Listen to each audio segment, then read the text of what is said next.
Se invita a los presentes. Es cuanto, presidente. De conformidad con los acuerdos de esta sesión,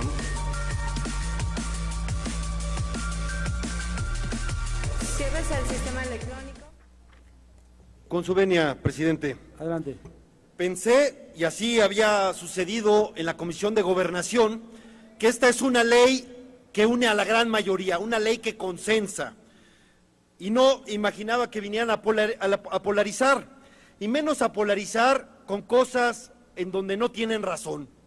Esta no es una iniciativa de Enrique Peña Nieto, no es una iniciativa de Enrique Peña Nieto, no es una iniciativa presidencial. Esta iniciativa se hizo de una manera muy diferente, es más, muchas iniciativas debieran hacerse como esta, de la Ley General de Transparencia. ¿Cómo se hizo esta ley? Hay que entender el procedimiento. Si habíamos dicho que con el Sistema Nacional Anticorrupción era un triunfo de la sociedad civil, aquí yo diría que hay 3 triunfos de la sociedad civil. No solo porque la propuesta que vamos a aprobar es la propuesta que los académicos, las organizaciones de la sociedad civil llaman, es palabra de ellos, un logro histórico en la transparencia. No solo por eso, como también sucedió con el Sistema Nacional Anticorrupción, sino porque estuvieron en la mesa las organizaciones civiles y los académicos. Estuvieron en la mesa con el Senado porque decidieron que, a diferencia de otras leyes, no sería la presentación de un grupo parlamentario en particular ni del Ejecutivo, sino que sería construida por todos y por la sociedad civil.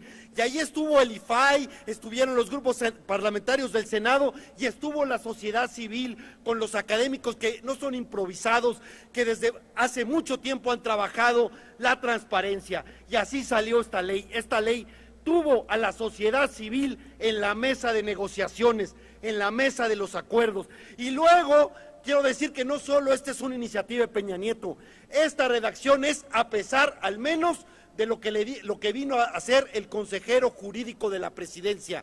Sí hubo un intento de regresión, sí hubo un intento de atraso, sí hubo un intento de echar para abajo lo que habían acordado en la mesa. Y cuando llegaron las 80 observaciones del consejero jurídico, la sociedad civil, el IFAI, los grupos parlamentarios, la opinión pública no dejó pasar esas observaciones, no dejó pasar esa regresión que se estaba buscando, y ese es el tercer triunfo de la sociedad civil, que no permitieron la regresión, que no permitieron que lo que habían construido en la mesa se echara para atrás. Por eso la sociedad civil le llama a esto un logro histórico en muchos sentidos, porque además no desmerece de la reforma constitucional, como ha pasado con otras reformas que se han hecho, en donde las leyes secundarias simplemente escamotean lo bien logrado. Y a diferencia del Sistema Nacional Anticorrupción, que es también un éxito y un logro de la sociedad civil, a diferencia de ese, que ahorita es un adorno constitucional, porque un transitorio dice que no va a operar hasta que esté en las leyes secundarias, esto ya aplica.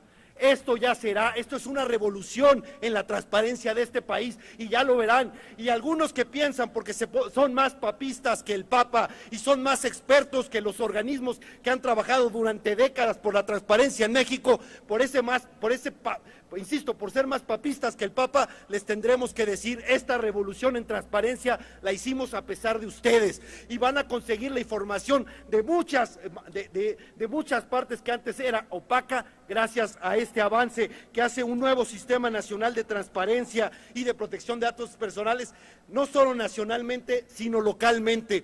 Por supuesto, ¿dónde está la clave? Porque aquí quien va a decidir es el Instituto Federal de Acceso a la Información. Es prácticamente inatacable sus resoluciones del Instituto Federal de Acceso a la Información, pues dependerá de que los consejeros estén a la altura de las circunstancias y efectivamente ejerzan su autonomía de acuerdo a los principios de ley de máxima publicidad etcétera. Ahí va a depender, tienen un gran carro, por decirlo de una manera, dependerá de ellos que lo tengan a máxima velocidad y no vayan a 20 kilómetros por hora y no hagan la vergüenza que hicieron cuando no fueron a la Suprema Corte a ir a la acción de inconstitucional cuando en la ley Telecom obligaban a dar información confidencial sin ni siquiera orden de un juez. Esa actitud vergonzosa, en mi opinión, del IFAI, eso es lo que no debería ocurrir si ejerce sus atribuciones como lo han hecho en otras cosas. En Tlatlaya, por cierto, defendiendo este dictamen frente a las observaciones del consejero jurídico, el IFAI estuvo a la altura de las circunstancias. Y en derechos humanos se ganó. Por supuesto que querían que no se dieran a conocer cuando había violaciones graves a los derechos humanos y quedó de acuerdo a la posición de la sociedad civil y no van a esperar a que la Comisión Nacional de Derechos Humanos determine. Ahí se logró, no hay tal castigo para los órganos garantes que den a conocer más información, como era la pretensión del consejero jurídico, es decir, ganó la sociedad civil. ¿Por qué les vamos a escamotear este gran triunfo que puede haber? ¿Que hay pendientes? Claro.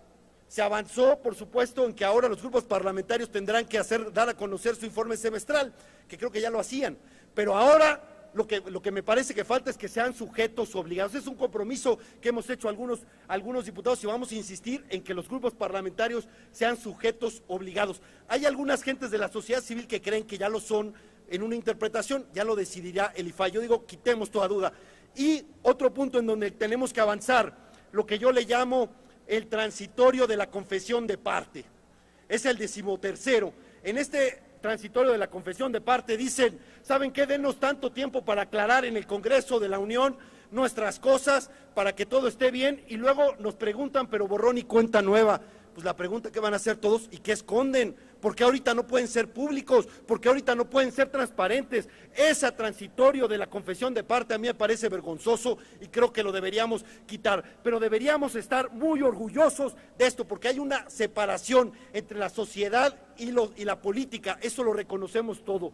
Pues esta ley salió de la sociedad, estuvieron, insisto, en la mesa y defendieron públicamente y con fuerza para que no hubiera los retrocesos. Así que voy a parafrasear a Mauricio Merino, que hablaba, aunque él hablaba y con esto termino, presidente. Mauricio Merino, cuando le preguntaron del Sistema Nacional Anticorrupción, le dio por citar a Pablo Milanés. Y yo también quisiera decir lo mismo con esta, a pesar de que haré esas dos reservas que les dijo. Dijo, no es perfecta, mas se acerca a lo que simplemente soñé. Gracias. Cámara de Diputados, 62ª legislatura.